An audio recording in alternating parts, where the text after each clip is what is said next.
How do we make sure that that global forum not only is strong, but is holds on to its strength, which always was states led, but not states only? Dear John, oh, how strange it is to be in this GFMD without you here. But it's super clear that your jokes, your wisdom, and your power to connect are really missed and also remembered. John was a leader. He was visionary. He was generous with his time. He was humble. He was so inspirational. He had so much energy, so much drive, and so much passion for everything that he was doing. But he made everyone feel a part of it. Not only the what, but the how. And then act now. Thank you for your leadership, John. John was a true bridge builder. When I asked him to work for the business mechanism and to step in for a few months, he accepted with enthusiasm, and I'll be grateful for that forever. Thanks, John. John was so kind, positive, and inspiring, and he was always so encouraging and supportive. You were the ultimate GFMD pioneer for civil society. It was because of you and everyone you brought with you that you made sure we were in the GFMD. We miss you. John served as an engine, pushing many of us to go the distance and to clock in more meaningful miles when it comes to promoting the rights of migrants and to advancing the dialogue and partnerships around migration and development. He was such a genuine human soul that cared with his heart and his soul for the causes that he worked on. When I think of John, which is all the time, here's what he says. Hey, what's the good word? Keep the faith, walk the talk, eyes on the prize. John knew, and his entire life exemplifies what love is all about. Love hopes all things, love endures all things, love never fails. That is John's legacy to us, the living.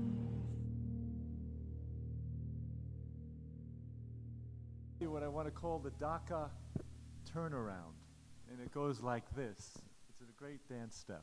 It goes like this.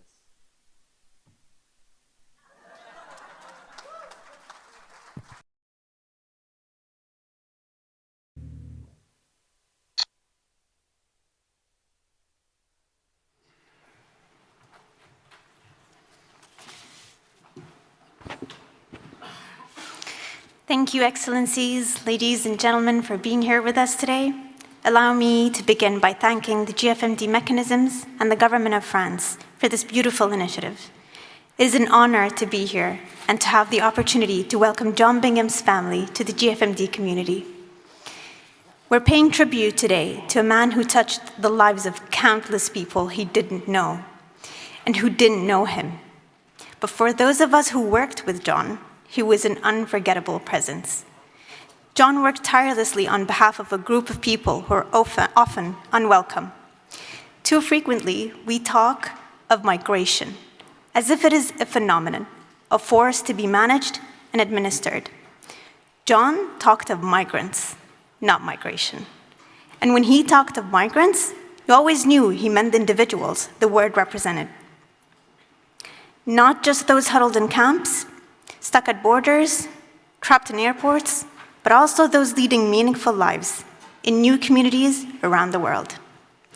They didn't know John, but he was here, working so that they could fulfill their potential and in turn, make a difference.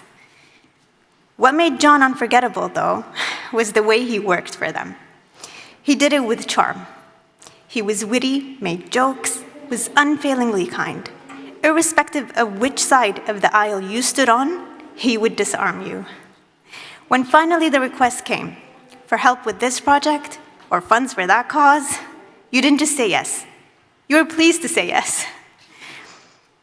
Better than anyone, John understood that to help migrants live better lives, you need governments, civil society, business, local administrations, all committed to the cause.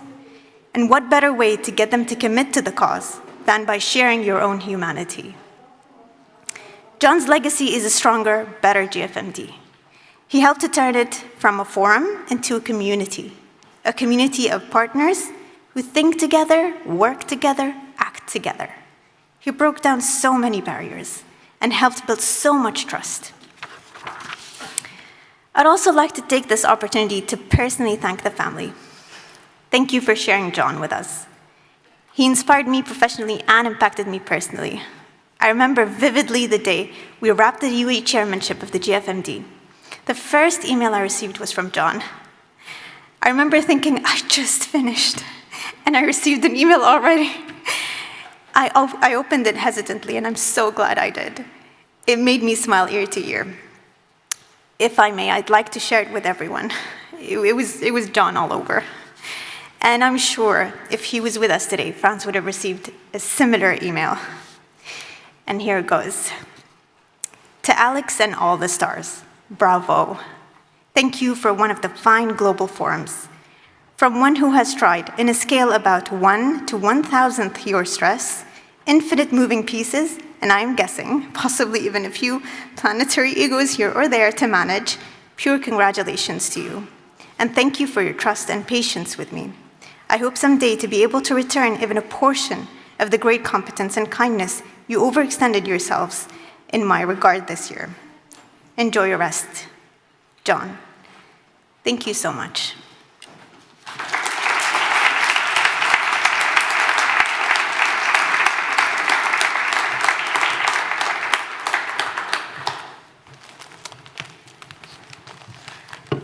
We at the Civil Society Mechanism would just like to give an award in commemoration of John to his family.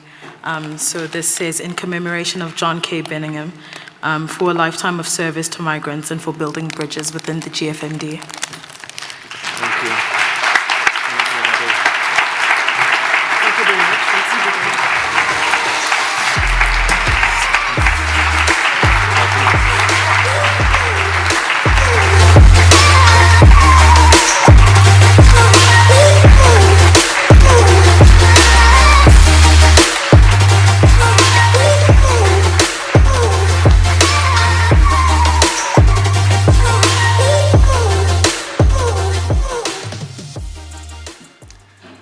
Dear Excellencies, dear delegates, dear friends, thank you.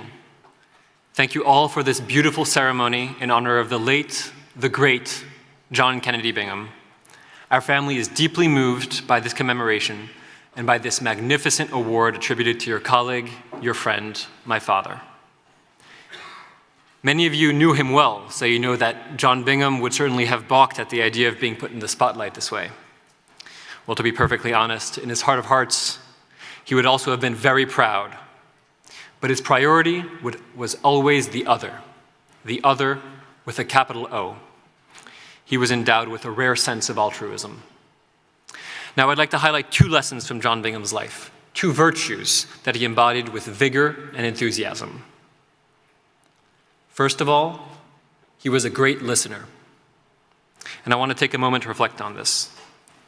John Kennedy Bingham spent an astronomical amount of time with you, building the GFMD, the MAID network, the Civil Society Action Committee, among many other spaces, as forums for dialogue, while always making sure that there was a spot for civil society, public and private partners, trade unions, mayors, youth, and most importantly, migrant organizations, so that the GFMD could continue to be states-led, but not states-only.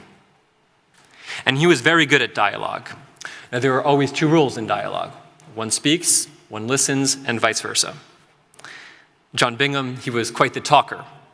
Those of you who knew him can testify to his impressive capacity to speak, both in quality, he was an excellent orator, and in quantity. He wasn't afraid to chat your ears off. But what made him special, what made him so uniquely noble, what brings us here to commemorate him today, was his formidable aptitude and willingness to listen to the other in front of him, be it a colleague, a diplomatic partner, an opponent with divergent interests. Whether you were a UN ambassador or an undocumented worker on the move, when you talked to John Bingham, he focused his full, undivided attention on what you had to say. Listening was all the more important for John Bingham as he worked with those whose voices are muted and erased. He would listen because migrants, regardless of their status, have voices that need to be heard and shared. He would listen in order to understand that the factors driving people to leave their country of origin, be it war, misery, or climate change, or simply the hope of a better life, that these factors are stronger than any dissuasive policy of closed borders. To understand that tougher migration policies will not stop immigration, but only further undermine populations on the move, those people who are uprooted and so inherently fragile.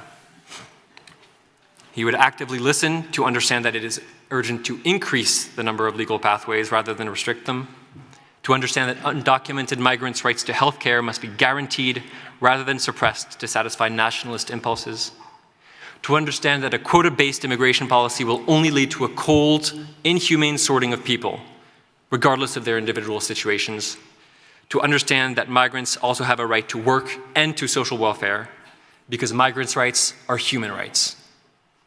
John Bingham would listen and then join his voice to those who have less, to those who have none. Listening as the most important attribute and prerequisite for advocacy. Which brings me to John Bingham's second virtue, his laser-sharp focus on action. As you are well aware, advocating for migrants' rights calls for a necessary optimism. The world isn't always such a promising place for migrants, refugees, and their rights, especially given current trends in immigration policy. You have to be quite an optimist if you're going to move things forward in the migration world. And John Bingham was driven by this optimism, which could only lead to action. Act now was his motto. It was his privilege to push for action alongside you, colleagues who strive day in and day out for the ever so necessary changes we need in migration policy. He admired your work and was thrilled to take a part in it.